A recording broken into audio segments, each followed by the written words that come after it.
ایک دعا یاد کرو،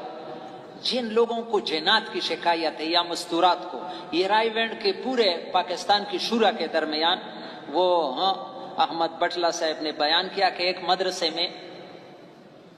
جنات آتے تھے، وہ بچوں کو بہت تنگ کرتے تھے، تو ایک بڑے عالم کو لے آیا، اس نے کہا کہ جس بچی کو زیادہ تنگ کرتا ہے اس کو میرے پاس لے آؤ، تو اس نے اس پر حاضر کر دیا، ان کو کچھ وظائف پڑھ کر کے حاضر کرتے،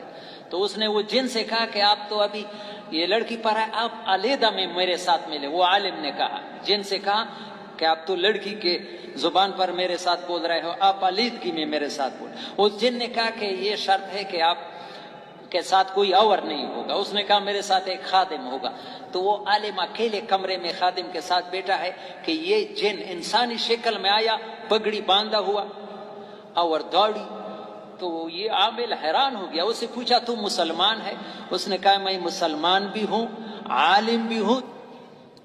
تو وہ عالم حیران ہے کہ تو پھر ان بچوں کو کیوں تنگ کرتا؟ اس نے کہا اس مدرسے میں میری اپنی بچیاں پڑھ رہی ہے،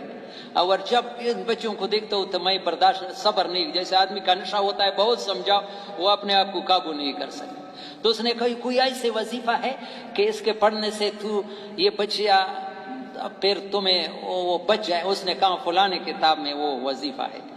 پھر وہ عالم نے ڈھونڈا نہیں، میرے جن نے وہ بتایا، بسم اللہ الذی لا الہ الا هو، آسان دعا 3 جگہوں پر، کپڑے چینج کرنے سے پہلے، باتھ روم داخل ہونے سے پہلے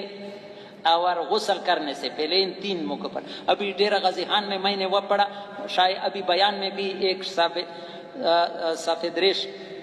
میرے ساتھ بیٹھا ہے، ہاں کھٹا کالونی کا، اس نے کہا یہ جھوڑ میں تم نے کہا میرے بچوں کو بہت تنگ کرتے، جب سے یہ دعا شروع کی کوئی پریشانی جن کی نہیں آتی، بسم اللہ الذی لا الہ الا هو۔